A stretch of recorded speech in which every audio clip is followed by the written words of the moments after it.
যেহেতু বেশ কিছুদিন ধরে বৃষ্টি পড়ছিল, তো ভাবছিলাম যে বৃষ্টির মধ্যে কেন না খিচুড়ি রান্না করে ফেলে। তাই এখানে অনেকগুলো সবজি একসাথে কেটে নিয়েছি, কারণ আজকে সবজি খিচুড়ি রান্না করব। তো সবজি খিচুড়ি এর আগে তো চাল আর ডাল চুলার মধ্যে বসিয়ে দিয়েছি যে সেদ্ধ হওয়ার জন্য।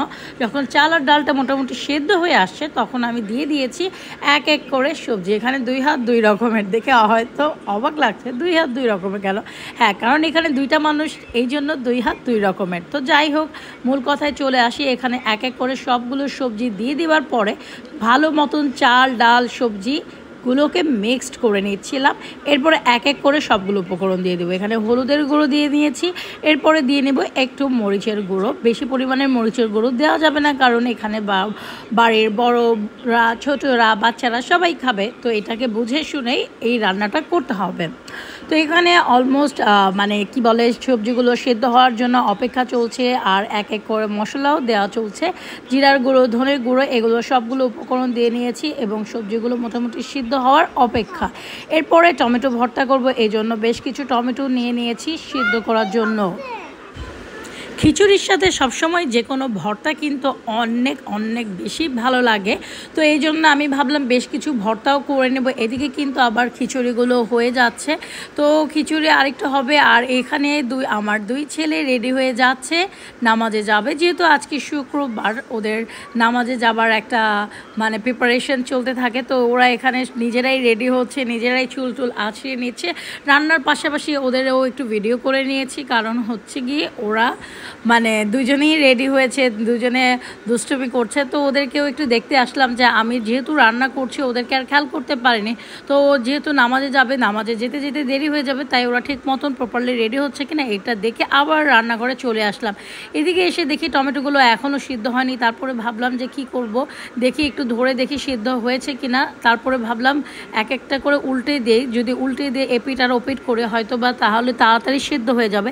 এই জন্য এক এক করে টমেটোগুলোকে এভাবে করে উল্টে দিচ্ছিলাম।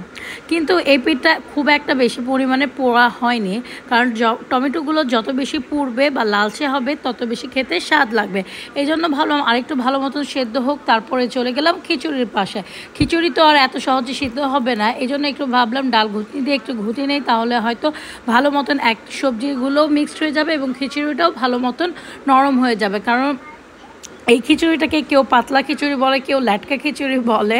তো আমরা কিন্তু ল্যাটকাও বলি, পাতলাও খিচুড়িও বলি। আপনারা কে কী খিচুড়ি বলেন অবশ্যই কিন্তু কমেন্টসে জানাবেন, এই খিচুড়িটাকে কে কী বলে।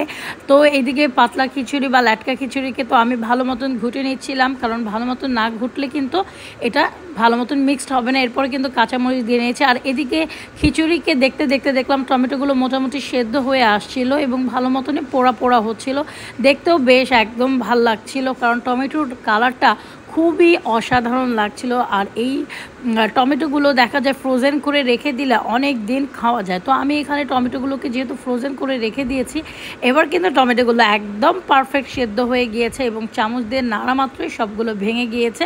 আর গরম ধোয়াটাও পুরো একদম মনে হয় যেন কাছে চলে আসছে। এরপরে আমি খিচুড়িটাকে বাগার দেওয়ার জন্য এখানে পেঁয়াজ, রসুন, গরম মশলাগুলোকে ভালো মতন ভাজা ভাজা করে একটু বেরেস্তার মতন কালার করে তারপরে এখানে দিয়ে নিয়েছি। আর অবশ্যই কিন্তু এখানে আমি ঘি দিয়েছি। এই ঘিটা একটু দেখাতে ভুলে গিয়েছিলাম, পাতলা বা লেটকে খিচুড়ির মধ্যে যদি ঘিয়ের একটা স্মেল আসে খুব স্বাদ লাগে। এদিকে টমেটোটাও কিন্তু মোটামুটি সেদ্ধ হয়ে একদম ভর্তা হয়ে গিয়েছে। এরপরে এখানে একটু পেঁয়াজ দিয়ে নিচ্ছি, একটু ধনেপাতা, কাঁচামরিচ কুচি এগুলো দিয়ে নিচ্ছি, কারণ এগুলোকে একটু যদি কাঁচা পেঁয়াজ দিয়ে করি তাহলে বেশ খানিকটা সময় রাখা যায় না। এই জন্য আমি এগুলোকে একটু টাইলে নিচ্ছিলাম, যেন এগুলো বেশ খানিকটা সময় থাকলেও কোনো অসুবিধা না হয়।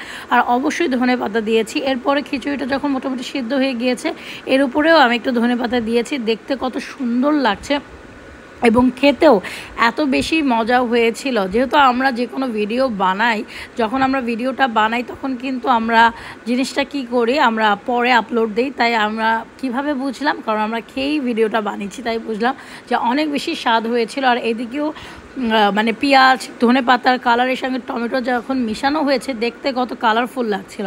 তো এখানে আমার অলমোস্ট রান্না শেষ। এখানে বেগুন ভাজি করেছি, গরুর মাংসটা খিচুড়ি পারফেক্ট একটা মানে একটা টেক্সচার যেটাকে বলে তো এখানে টমেটো ভর্তা, গরু মাংস, আমি কিন্তু শুটকি ভর্তাও করেছিলাম যেটা কিনা স্কিপ করে গিয়েছে। তো এখানে বেগুনের একটা অংশ আমি ছিঁড়ে নিয়েছি, কারণ আস্ত বেগুন তো আর খাওয়া সম্ভব না। এই একটা আস্ত বেগুনকে বাড়ির সবার জন্য রান্না করেছিলাম। তো সবাই একটু একটু করে এখান থেকে ছিঁড়ে নিয়েছে, তো আমিও এখান থেকে একটু ছিঁড়ে খাচ্ছিলাম। আর বেগুন ভাজা কিন্তু আমার খুবই মজা লাগে। এখানে আরাফের বাবাও নামাজ পড়ে অলরেডি চলে আসছে।